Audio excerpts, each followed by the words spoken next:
Shalom saudara-saudara, damai di hati. Tema khotbah pada saat ini ialah mendengar firman agar hidup takut akan Tuhan. Jemaat yang dikasihi Tuhan, umat Israel adalah umat Tuhan. Dan Tuhan memang telah merancangkan mereka untuk menjadi umatnya. Dan bahkan umat pilihannya. Dia telah persiapkan itu sejak dari Abraham, nenek moyang mereka dipanggil oleh Tuhan. Lalu kemudian keturunan Abraham, selanjutnya Ishak dan Yakub itu menjadi banyak dalam sebuah konteks perbudakan di tanah Mesir. Dan ketika mereka sudah menjadi banyak sekali di tanah Mesir itu, Tuhan membawa mereka keluar dari sana. Dan ketika berada di padang gurun Sinai, maka Tuhan membentuk, melantik mereka menjadi umatnya.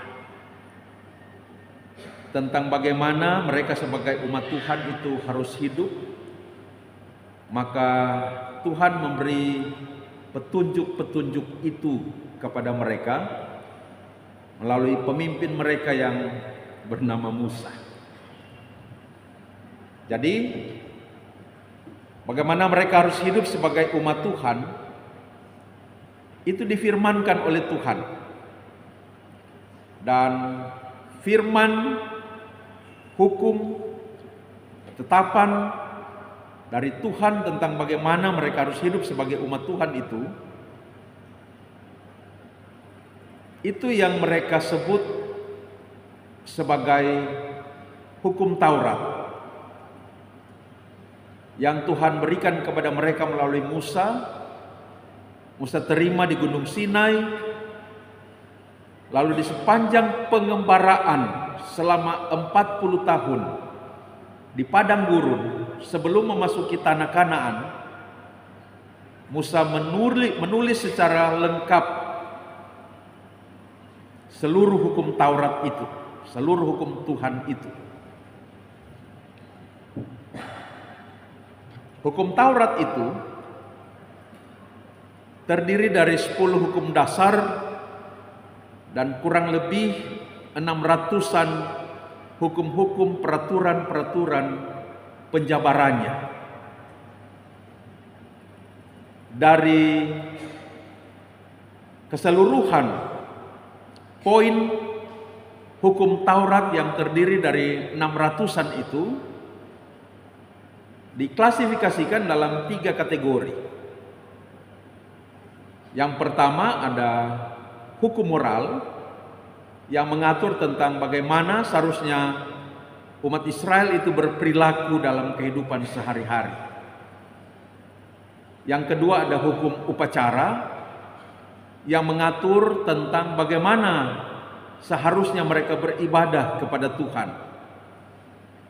Dan yang ketiga ada hukum sipil yang mengatur bagaimana mereka harus hidup sebagai sebuah bangsa Israel.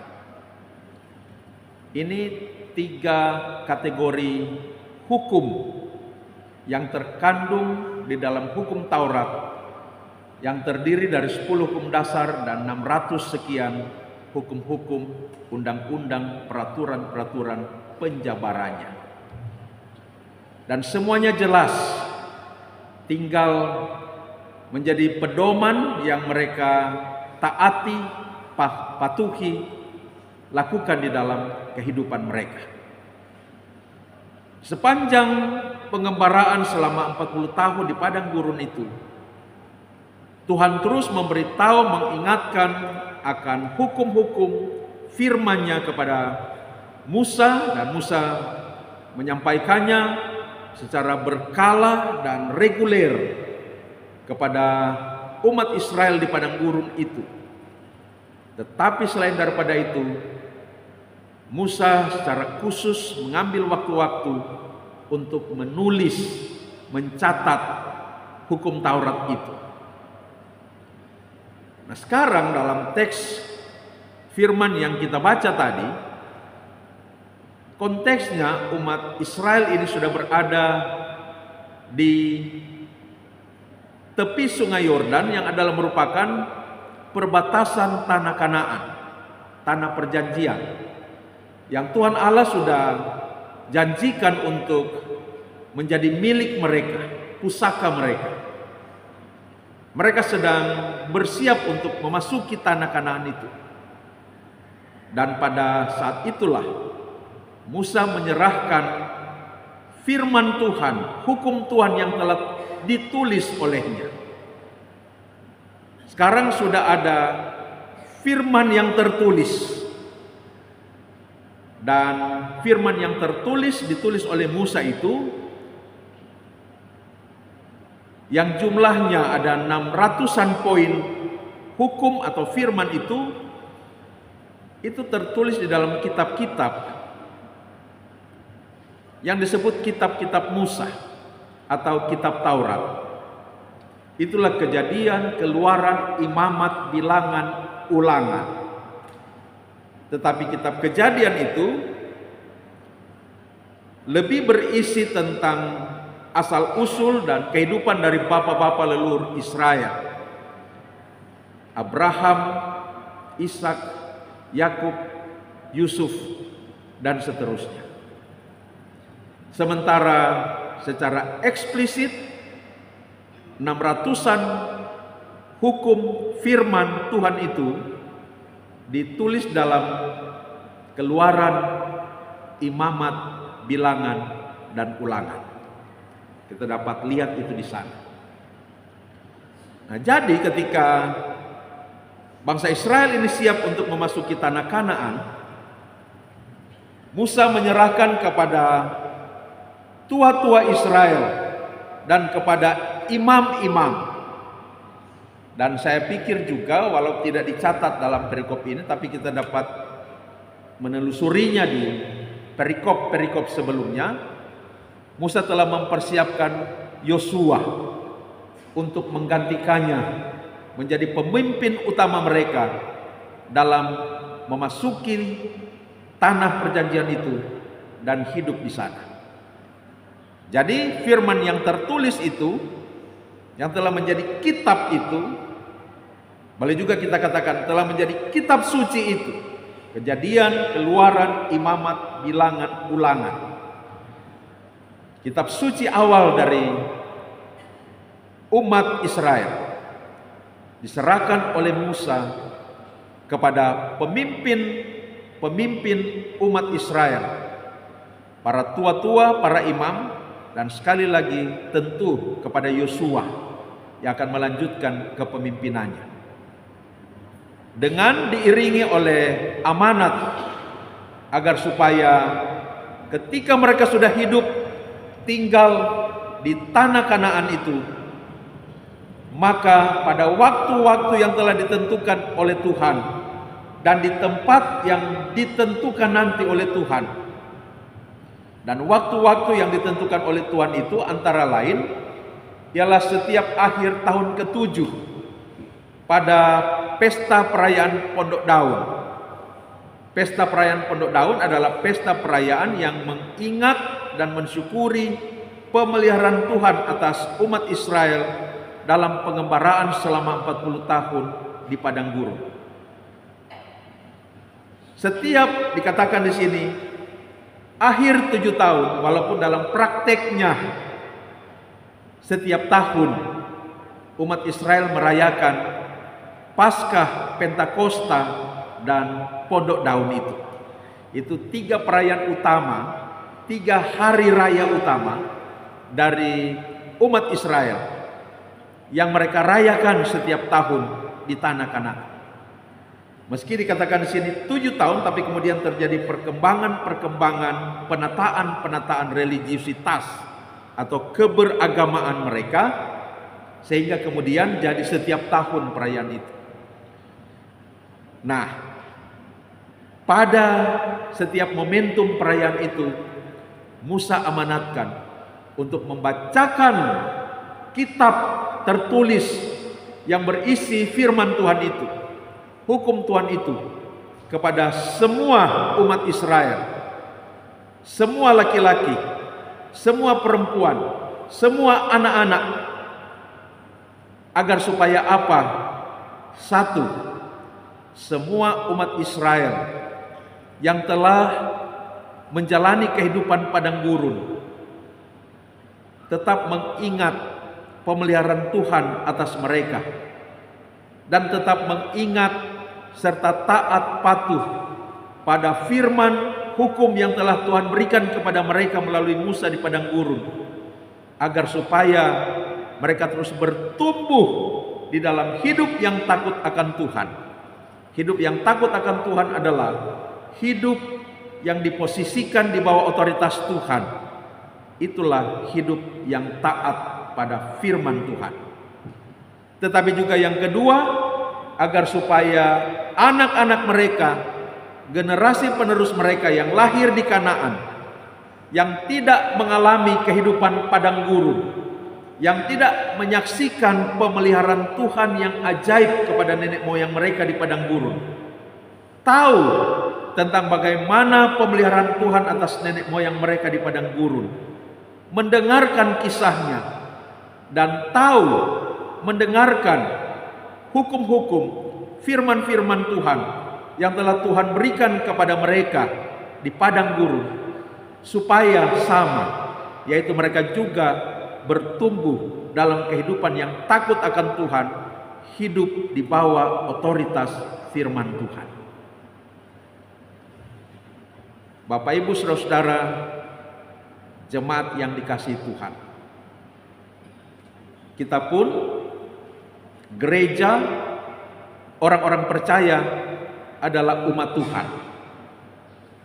Seperti umat Israel yang tadinya hidup dalam perbudakan Mesir, lalu dibawa keluar oleh Tuhan dari penindasan di perbudakan itu, dan dibentuk serta dilantik oleh Tuhan menjadi umatnya di padang gurun Sinai.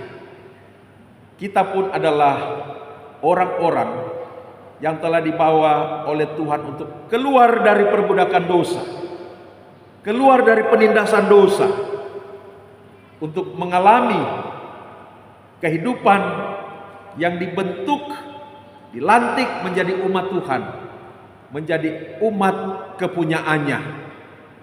Sebagai umat Tuhan, umat kepunyaan Tuhan yang Dia bentuk melalui penebusan darah Yesus.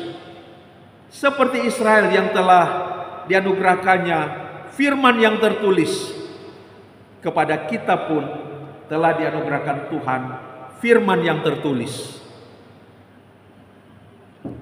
Ada 66 kitab yang ada di Alkitab, kitab suci kita, yang merupakan firman yang tertulis.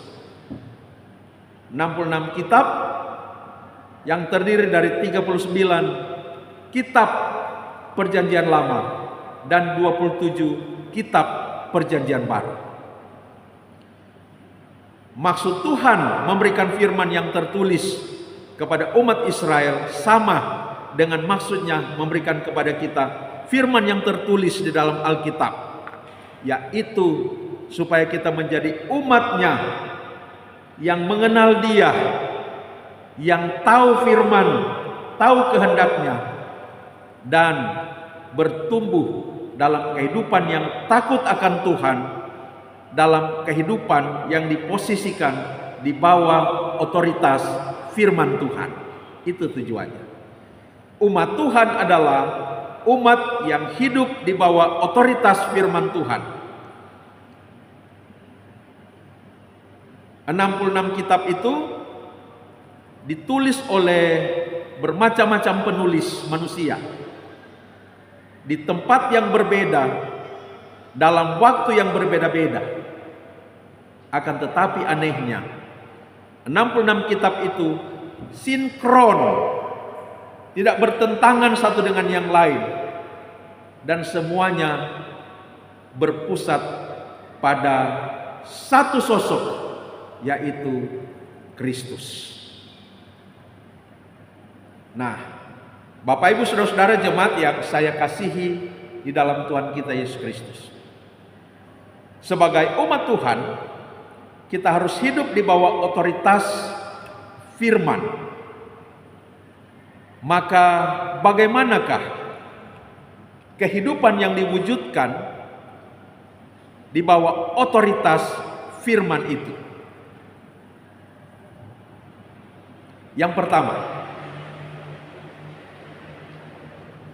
hidup yang dijalani di bawah otoritas firman sebagai gereja atau persekutuan orang-orang percaya, maupun sebagai individu orang percaya. Kita orang percaya pribadi demi pribadi. Maka satu, kita harus memiliki sebuah pandangan bahwa Alkitab yang terdiri dari 66 kitab itu adalah firman Allah. Semua kitab dari Kejadian sampai Wahyu adalah firman Allah. Ini penting untuk ditegaskan oleh karena di dalam kalangan Kristen sendiri ada pandangan. Pertama, bahwa Alkitab mengandung firman Allah. Nah, ini pertanyaannya, kalau pandangan itu berkata Alkitab mengandung firman Allah, kandungannya berapa persen? Bisa sedikit, bisa banyak. Tapi intinya berarti tidak semua tulisan di dalam Alkitab adalah firman Allah. Itu logikanya. Apabila dianggap Alkitab mengandung firman Allah, berarti tidak semua tulisan dalam Alkitab adalah firman Allah. Bahkan ada pandangan yang kedua yang lebih tragis lagi, yang memandang bahwa Alkitab bukan firman Allah, tetapi bisa menghasilkan firman Allah ketika dielaborasi menjadi pesan-pesan moral bagi manusia. Nah, ini lebih tragis lagi. Alkitab bukan firman Allah. Kalau tadi Alkitab mengandung firman Allah. Nah, kita gereja, orang-orang percaya menolak kedua pandangan itu. Kita memiliki pandangan dan keyakinan bahwa Alkitab adalah firman Allah. Dan sekali lagi, firman Allah ini ditulis oleh macam-macam orang. Bukan hanya oleh 1, 2, 3, 4, 5, 6 orang. Tapi banyak orang. Tapi anehnya, semua kitab itu sinkron. Tidak ada kontradiksi di dalamnya. Kalau ada orang yang mengatakan ada kontradiksi, itu karena tidak memahami. Semuanya sinkron 66 kitab itu, dan berfokus pada satu sosok, yaitu Kristus. Ya, memang kalau Alkitab itu firman Allah, maka berarti dia sinkron dengan firman Kristus, dan dia sinkron dengan pribadi Kristus. Karena apa? Karena Kristus adalah firman yang menjadi manusia. Maka kalau Alkitab dalam kitab-kitabnya ada kontradiksi dengan firman Kristus, ada pertentangan dengan sosok pribadi Kristus, perlu diragukan ini firman atau bukan. Tetapi kenyataannya semua Alkitab, Kejadian sampai Wahyu, 66 kitab, berfokus pada Kristus dan sesuai, sinkron, kompatibel, cocok dengan pribadi dan ajaran Kristus. Maka sekali lagi, Alkitab adalah firman Allah. Dalam bahasa doktrin, Alkitab adalah firman Allah, disebut dengan istilah ineransi Alkitab atau Alkitab yang ineran. Alkitab adalah firman Allah dan karena itu benar, tidak mungkin salah serta tidak dapat salah. Karena itu tidak heran semuanya cocok, koheren, dan berfokus pada satu pribadi, yang adalah firman yang menjadi manusia, yaitu Kristus. Maka jangan pernah sedikit pun kita meragukan bahwa firman yang tertulis ini, yaitu Alkitab, adalah firman Allah. Itu yang pertama. Yang kedua, bagaimana kita menjadikan Alkitab yang adalah firman Allah ini sebagai otoritas tertinggi dalam kehidupan kita, sebagai otoritas yang kepadanya kita memberikan ketundukan kita, kepatuhan kita, yaitu dengan menaati, mengikuti, mematuhi bimbingan, petunjuk yang diberikan olehnya. Sehingga dengan demikian Alkitab yang adalah firman Allah ini menjadi fondasi iman, dasar iman, tetapi juga menjadi pedoman dalam kita menjalani kehidupan di semua segmen kehidupan kita, di sehari-hari yang kita jalani. Menjadi fondasi iman dan menjadi pedoman kehidupan. Maka ketika Alkitab menjadi fondasi iman, itu berarti gereja dan orang-orang percaya merumuskan ajaran-ajaran, doktrin-doktrin Alkitab harus sepenuhnya konsisten berlandas pada Alkitab. Karena kalau tidak berlandas pada Alkitab, maka bisa terjadi pertentangan antara doktrin dengan teks atau tulisan firman itu. Maka semua doktrin gereja, ajaran gereja dibangun, dirumuskan berdasarkan firman Allah. Mulai dari doktrin atau ajaran tentang Allah, doktrin ajaran tentang Bapa, Allah Anak, Allah Roh Kudus atau Tritunggal. Doktrin tentang manusia, doktrin tentang keselamatan, doktrin tentang Alkitab, doktrin tentang gereja, doktrin tentang misi, doktrin tentang akhir zaman, doktrin tentang surga, doktrin tentang neraka. Semua doktrin ajaran gereja harus dirumuskan berdasarkan otoritas Alkitab selaku firman Allah yang tertulis. Nah, selain daripada itu, perilaku hidup kita orang percaya umat Tuhan harus dijalani berdasarkan petunjuk bimbingan dari Alkitab selaku firman yang tertulis. Bagaimana bimbingan itu kita peroleh? Alkitab sebagai firman yang tertulis memberikan kepada kita dua jenis bimbingan. Jenis yang pertama ialah bimbingan yang tersurat atau bimbingan yang eksplisit. Jenis yang kedua adalah bimbingan yang tersirat atau bimbingan yang implisit. Bagaimana itu bimbingan yang tersurat? Yaitu perintah-perintah yang secara jelas tertulis tentang apa yang harus dilakukan dan apa yang tidak boleh dilakukan. Tentang amanat dan tentang larangan. Contoh, sudah jelas tertulis secara tersurat atau secara eksplisit 10 hukum Tuhan itu.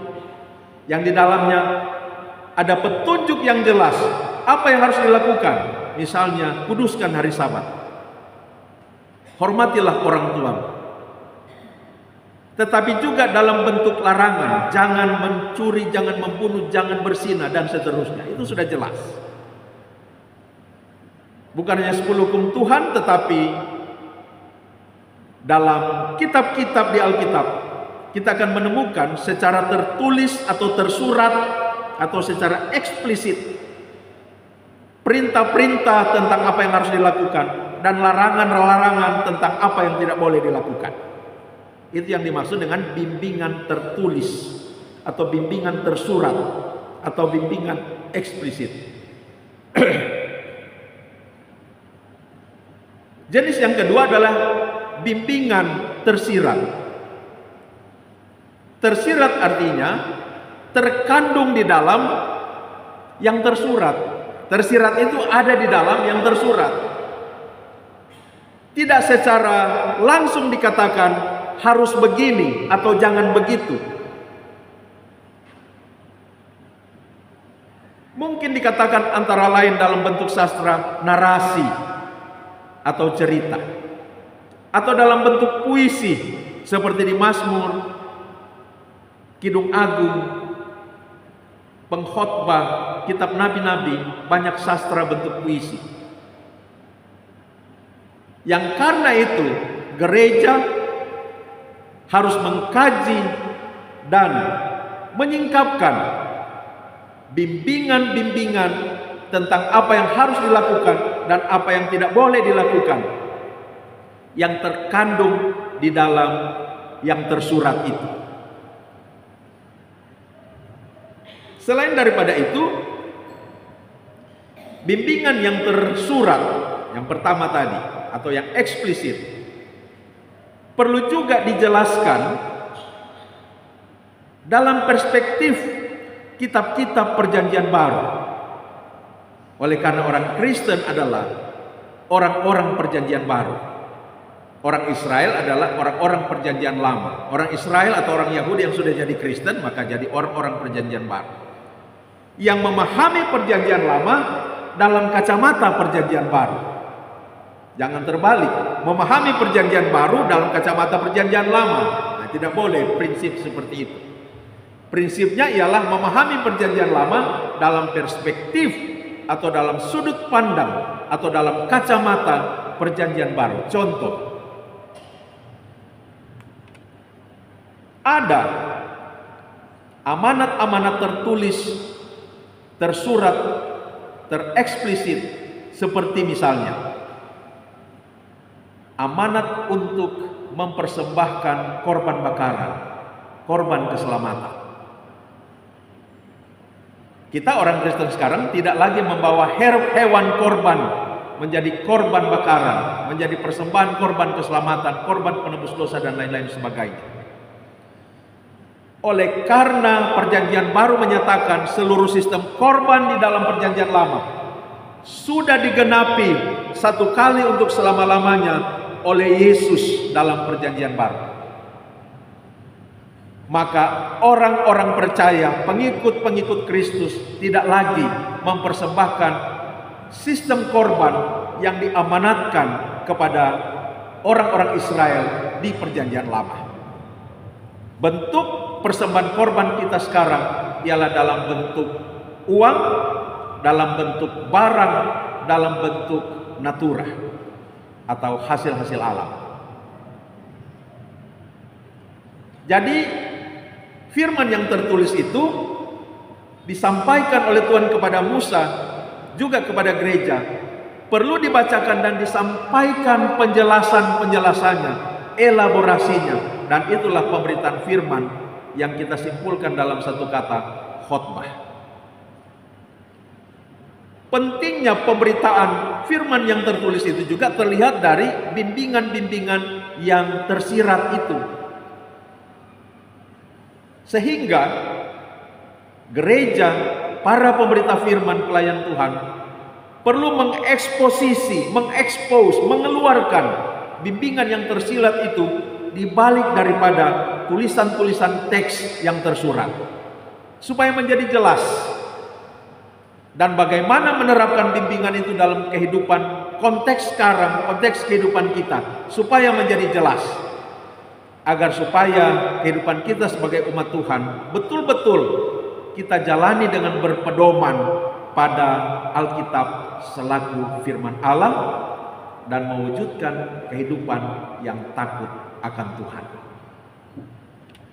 Maka sebagai orang percaya, kita dipanggil untuk mencintai Alkitab dan hidup di bawah otoritas Alkitab yang adalah firman yang tertulis itu, tetapi juga memiliki kecintaan terhadap setiap pemberitaan firman Tuhan yang merupakan hasil elaborasi atau penguraian, penjelasan, eksposisi dari firman yang tertulis itu, supaya makin hari kita makin bertumbuh di dalam kehidupan yang takut akan Tuhan, kehidupan sebagai umat Tuhan.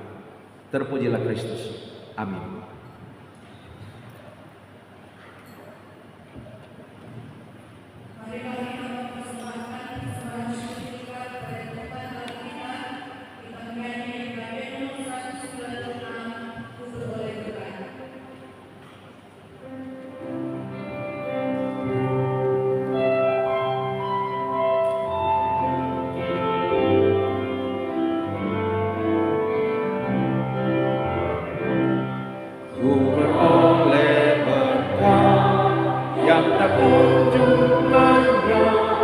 Yang tidak diri